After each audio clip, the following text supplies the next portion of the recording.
समुद्र के टुकड़े के लिए दुनिया से दुश्मनी क्यों कर रहा है चीन? चलिए जानते हैं साउथ चाइना सी में ड्रैगन के लिए इतना जोरी क्या है। साउथ चाइना सी में चीन फिलीपींस विवाद पर विदेश मंत्री जयशंकर ने फिलीपींस के समर्थन में बयान दिया है। कुछ दिनों पहले चीन के तटरक्षक बल ने साउथ चाइना सी में फिलीपींस की नाव पर वाटर कैनन से हमला किया था। इससे पहले भी साउथ चाइना सी को लेकर चीन दूसरे देशों के साथ संघर्ष में शामिल रहा है। तो चलिए समझते हैं कि चीन समुद्र के इस टुकड़े के लिए दुनिया से दुश्मनी क्यों मोल ले रहा है। साउथ चाइना सी में चीन फिलीपींस विवाद पर विदेश मंत्री जयशंकर ने फिलीपींस के समर्थन में बयान दिया है। उन्होंने कहा कि भारत फिलीपींस का उसकी राष्ट्रीय संप्रभुता बनाए रखने को लेकर दृढ़ तरीके से समर्थन करता है। जयशंकर ने मनीला में प्रेस कॉन्फ्रेंस में पूछे गए एक सवाल के जवाब में ऐसा कहा।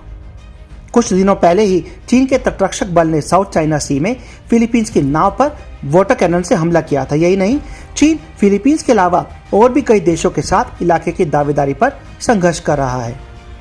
चीन लगभग पूरे साउथ चाइना सी पर अपना दावा ठोकता है, लेकिन यह बात क्षेत्र के आसपास के देशों को मंजूर नहीं, जो साउथ चाइना सी के कुछ हिस्सों को अपना बताते हैं।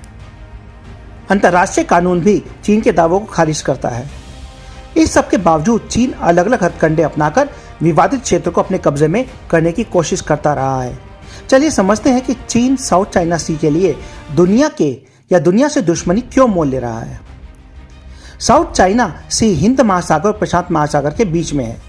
ये इलाका चीन, Taiwan, Vietnam, Malaysia, Indonesia, Brunei और फिलीपींस से घिरा हुआ है।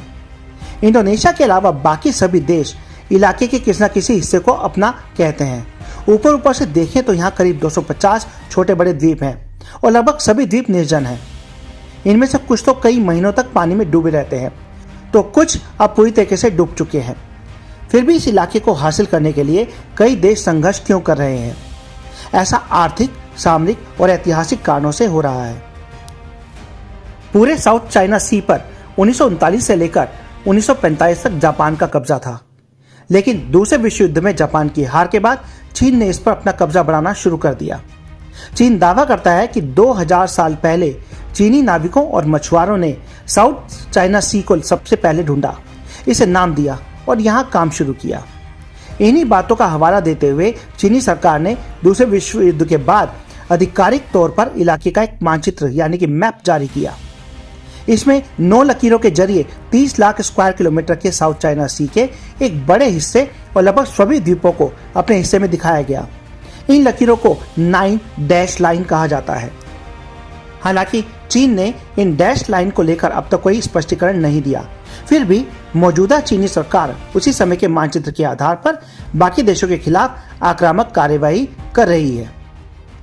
चीन के लिए समुद्र का एक टुकड़ा सिर्फ ऐतिहासिक महत्व तक सीमित नहीं है, दरअसल आर्थिक तौर पर यह जगह अहम साबित हो सकती है। दावा किया जाता है कि समुद्री टुकड़े के नीचे कच्चे तेल का खजाना मिल सकता है। खजाने की सटीक मात्रा को लेकर कोई स्पष्ट जानकारी नहीं है। हालांकि अमेरिका का think tank centre for strategic and international studies कहता है कि साउथ चाइना सी के नीचे कम से कम 190 ट्रिलियन क्यूबिक फीट की नेचुरल गैस और 11 बिलियन बैरल का कच्चा तेल मौजूद है। कुछ रिपोर्ट तो 213 बैरल के बराबर का कच्चा तेल होने का दावा करती है। आसपास के मछुआरों के लिए भी यह जगह काफी जरूरी है। यहाँ 30,000 प्रकार की मछलियां मौजूद है। रिपोर्ट के मुताबिक साउथ चाइना सी में फिशेस का करोड़ों रुपए का कारोबार है। तो चलिए अब समझते हैं कि साउथ चाइना सी में अमेरिका क्यों सक्रिय है। संसाधनों और ऐतिहासिक मायनों को छोड़कर इस जगह का सामरिक महत्व भी है। साउथ चाइना सी दुनिया के सबसे व्यस्त समुद्री रास्तों में से एक है। दुनिया में होने वाला व्यापार का 80% हिस्सा समुद्री रास्ते से होता है और इस व्यापार का करीब 1/3 साउथ चाइना सी से होकर गुजरता है।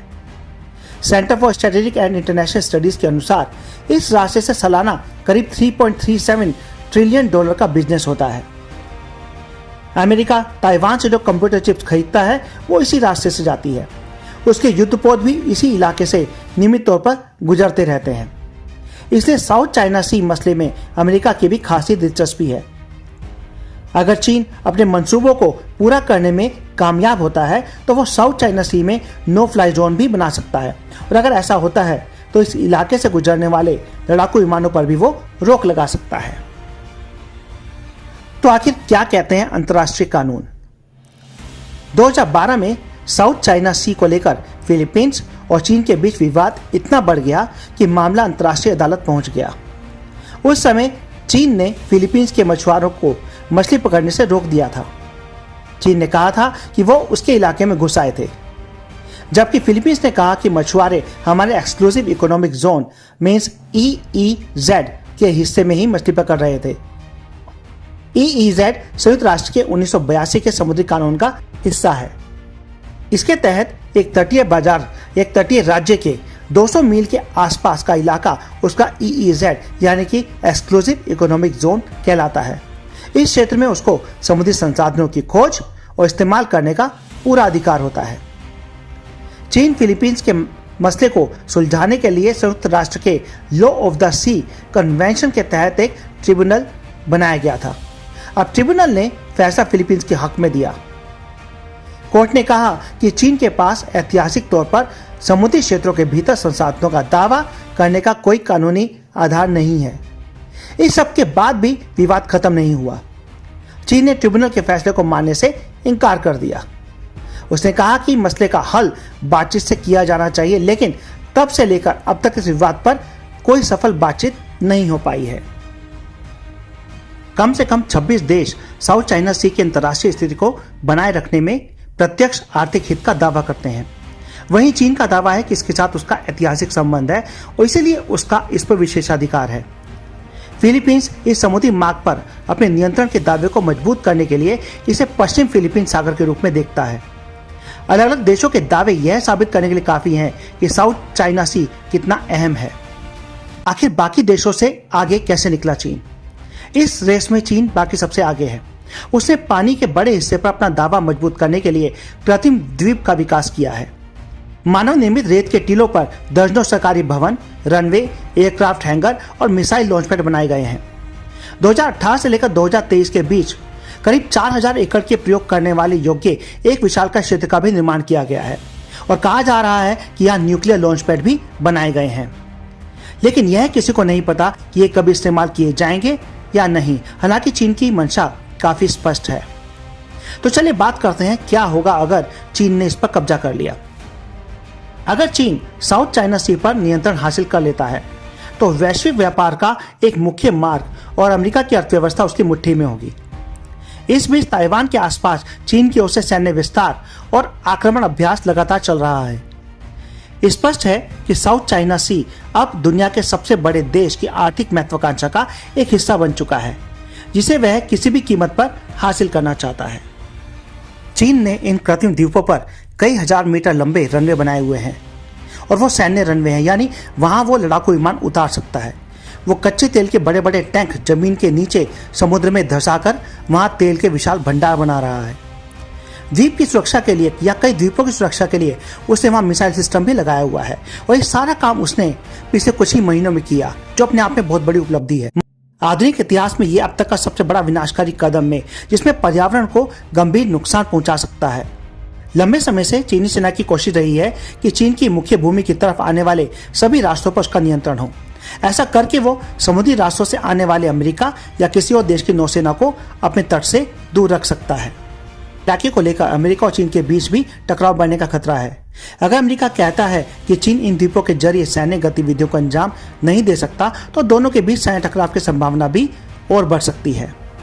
अगर सूरत ऐसी बनती है कि अमेरिका अपने एजेंडे में साउथ चाइना सी को अधिक महत्व ना दे, तो इसका सीधा फायदा चीन को होगा।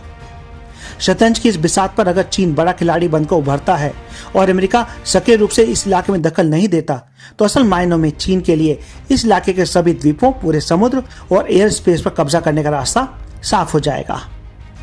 जानकार कहते हैं कि साउथ चाइना सी चीन के लिए वो जगह है जहां पर पैर रखकर वो दक्षिण एशिया के पूरे इलाके से अमेरिका को बाहर फेंक सकता है और उसके खिलाफ एक मजबूत प्रतिद्वंदी के रूप में खुद को स्थापित कर सकता है।